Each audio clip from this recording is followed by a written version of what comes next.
नमस्कार। आज हमारे पास जो जानकारी है वो हमें एक बहुत ही असाधारण भारतीय सैनिक ऑनरेरी कैप्टन करम सिंह, उनके जीवन और उनकी बेमिसाल बहादुरी के बारे में है। हाँ, पंजाब के एक गांव से निकलकर वो कैसे भारतीय सेना के इतने सम्मानित नायकों में से एक बने, ये कहानी वाकई सुनने लायक है। और हमारा ध्यान आज खास तौर पर रहेगा 1948 के युद्ध पर, मतलब जो उनके अविश्वसनीय कारनामे थे उस दौरान। बिल्कुल, जिसने उन्हें भारत का सर्वोच्च वीरता पुरस्कार परमवीर चक्र दिलाया। हाँ, और एक बहुत ही अनोखी बात यह है कि वो अकेले ऐसे भारतीय सैनिक हैं जिन्हें ब्रिटिश मिलिट्री मेडल भी मिला और भारत का परमवीर चक्र भी। सही का, ये कॉम्बिनेशन बहुत रेयर है। तो चलिए इस वीर गाथा को थोड़ा और समझते हैं। शुरू करते हैं उनके बचपन से। हाँ, 15 सितंबर 1915 को संगरूर जिले के भालियावाला गांव में जन्म हुआ। किसान परिवार था। और प्रेरणा मिली अपने फौजी चाचा से।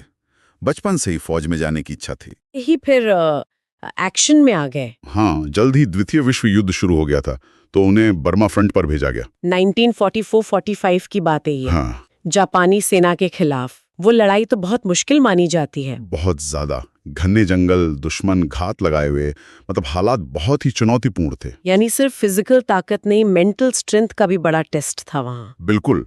और वहीं पर 14 मार्च 1944 को उनकी बहादुरी और लीडरशिप के लिए उन्हें ब्रिटिश सरकार ने मिलिट्री मेडल दिया। तो ये उनका पहला बड़ा सम्मान था। हाँ, उस समय के हिसाब से बहुत बड़ी बात थी ये। फिर आता है 1948 का भारत पाक युद्ध। हाँ, आजादी के ठीक बाद भारतीय सेना ने मई 1948 में तिथवाल सेक्टर पर कब्जा तो कर लिया था, लेकिन ये जगह स्ट्रेटेजिकली इतनी इम्पोर्टेंट थी कि दुश्मन इसे वापस लेना चाहता था। और पाकिस्तान ने पूरी कोशिश की। 13 अक्टूबर 1948 को उन्होंने एक बहुत बड़ा, मतलब ब्रिगेड लेवल का हमला किया। ब्रिगेड लेवल का? ओ। हाँ, और उनका खास निशाना था रिचमार गली। अगर वो मिल जाती तो तिथवाल वापस उनके हाथ आ सकता था। उस दिन फिर हालात कैसे थे? बहुत तनावपूर्ण रहे होंगे। बहुत ज्यादा। दुश्मन की तरफ से जबरदस्त तोपखाने से गोलाबारी हो रही थी, इतनी कि जो भारतीय चौकियां थी उनकी कम्युनिकेशन लाइंस टूट गईं। मतलब कोई संपर्क नहीं। हाँ, और सोचिए उसी वक्त लांस नायक करम सिंह एक फॉरवर्ड पोस्ट पे थे जो सीधे दुश्मन के निशाने पर थी। अकेले पड़ गए वो तो फिर। लगभग मदद या इंस्ट्रक्शन मिलना मुश्किल हो गया था, और दुश्मन की संख्या तो बहुत बहुत ज्यादा थी। उन्होंने उस एक पोस्ट पर सुना है करीब 8 बार हमला किया। और कम से कम 8 बार भारतीय जवान लड़े तो बहुत बहादुरी से, लेकिन धीरे धीरे गोला बारूद कम होने लगा। और इसी दौरान करम सिंह खुद भी घायल हो गए थे। हाँ, बुरी तरह घायल हो गए थे, लेकिन उनका जज्बा देखिए। हाँ। घायल होने के बावजूद लड़ते रहे। इतना ही नहीं, अपने 2 और घायल साथियों को उन्होंने बचाया भी। उन्हें पीछे हटने को भी कहा गया था शायद। हाँ, कहा गया, लेकिन उन्होंने साफ मना कर दिया। बोले मैं यहीं रहूंगा। क्या बात है। और फिर वो क्या कर रहे थे? मतलब कैसे संभाला उन्होंने? वो एक खाई से दूसरी खाई में जाते, अपने साथियों की हिम्मत बढ़ाते रहते, और जैसे ही देखते कि दुश्मन आगे बढ़ रहा है, उधर ग्रेनेड फेंकते। कमाल है। और 5वां हमला जब हुआ तो दुश्मन इतना करीब आ गया कि हाथ से हाथ की लड़ाई शुरू हो गई। Hand to hand combat. बिल्कुल। और तब उन्होंने अपनी संगीन, मतलब बेयोनेट से दुश्मन के 2 सैनिकों को मार गिराया। ओह। घायल होने के बाद भी। हाँ, घायल होने के बाद भी। और उनकी इस हिम्मत का असर बहुत गहरा हुआ। कैसे? एक तरफ तो जो भारतीय सैनिक थे उनका हौसला एकदम बढ़ गया, और दूसरी तरफ दुश्मन का मोराल डाउन हो गया।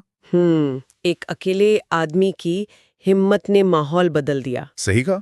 और करम सिंह से प्रेरणा लेकर बाकी सैनिकों ने भी दुश्मन के आखिरी हमले को उस रात नाकाम कर दिया। और नतीजा क्या रहा इस पूरी लड़ाई का? नतीजे चौंकाने वाले थे। सिख रेजिमेंट ने अपने 15 जवान खोए, जो कि दुखद था, लेकिन दुश्मन के करीब 300 सैनिक मारे गए। 300? हाँ, और वो 1 इंच जमीन पर भी कब्जा नहीं कर पाए। तितवाल भारत के पास ही रहा। और इसका बहुत बड़ा क्रेडिट लांस नायक करम सिंह को गया। बिल्कुल। उनके अदम्य साहस, उनकी लीडरशिप, और उस दिन जो उन्होंने आत्म बलिदान का जज्बा दिखाया, उसके लिए उन्हें परमवीर चक्र से सम्मानित किया गया। और ये खास बात है कि वो पहले जीवित सैनिक थे जिन्हें परमवीर चक्र मिला, है ना? हाँ, ये बहुत महत्वपूर्ण है। उनसे पहले ये सम्मान मरणोपरांति दिया गया था। और जैसा हमने शुरू में कहा था, वो मिलिट्री मेडल और परमवीर चक्र दोनों पाने वाले अकेले भारतीय सैनिक हैं। हाँ, ये उनकी वीरता का एक अनूठा प्रमाण है। एक ऐसी बहादुरी जिसे 2 अलग-अलग सरकारों ने 2 अलग-अलग युद्धों में अपने सर्वोच्च स्तर पर माला। ये दिखाता है कि सच्ची बहादुरी समय या शासन से बंधी नहीं होती। बिल्कुल।